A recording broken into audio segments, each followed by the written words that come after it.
Moving overseas, the Chinese capital of Beijing in the past 2 weeks has been edging towards a state of alarm. A spate of COVID-19 cases in this city has sparked mass testing, lockdowns of some residential compounds and villages, as well as caused mass gatherings and performances to be cancelled. Since December 14th, some 16 locally transmitted cases were detected, the first domestic infections in Beijing in over 150 days.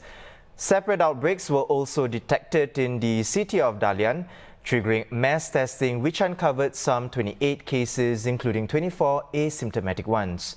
Experts are warning that these cases might have multiple sources, and the fear is that the virus is spreading undetected in these cities.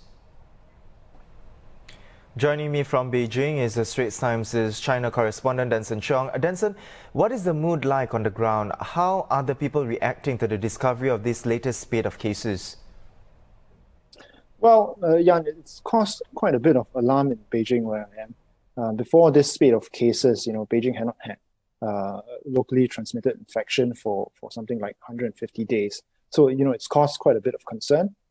Since December 14, I think just about 16 cases, locally transmitted cases have been discovered. So city authorities, have said that the situation is severe. They've announced that Beijing is going to this is what they call emergency mode. And, so it's caused quite a bit of concern. In the Shuni district, which is near the international airport, most of the cases have been discovered in this district. There's been mass testing. And one resident that I spoke to, talked about how people were frightened and afraid. Companies there say that, if you don't have a negative nucleic acid test, you can't come to work. And at malls and supermarkets and office buildings, they've become more strict, on signing in and temperature checks. So there's this sense of increased vigilance around the city. Right. Denson, you mentioned frightened, you mentioned alarm. Now, comparing to other countries which are also seeing their third and fourth waves, the count for China seems relatively low. So why is it causing alarm? Well, yeah, I think China has been seeing these sporadic outbreaks in sort of various cities for some months now.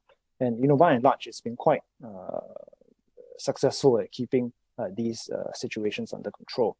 The formula is the same, same as Singapore's. You contact trace, you test, and you isolate. But the Beijing outbreak is slightly different in the sense that, out of the whole of China, Beijing is the political center and set some of the strictest controls. Only a number of international flights are allowed to land in Beijing.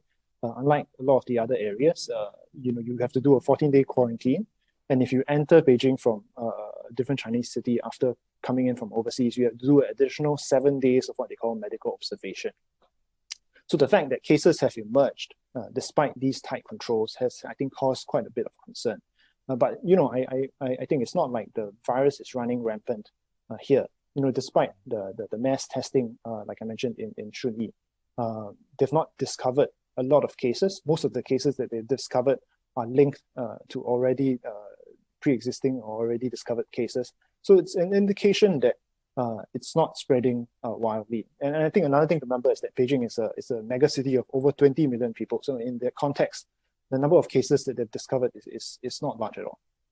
So Denson, with the Chinese New Year celebration coming up in just in about slightly over a month, how different is the Chinese authority managing this new spate of cases and looking ahead as well, in the light of increased travel for the celebration?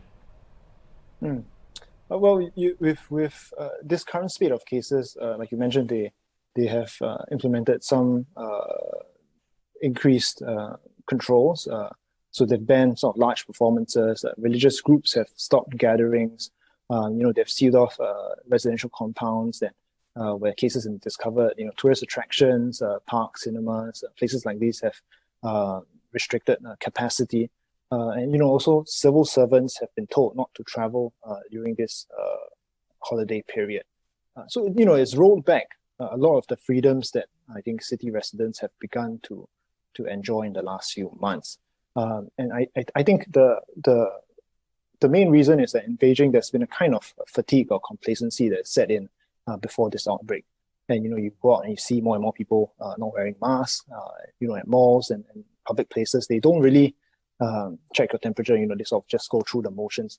So if you look at some of the language that the government has used, to describe this current outbreak, they talk about going into an emergency mode or going into a war footing. I think a lot of it is aimed at jolting people into attention.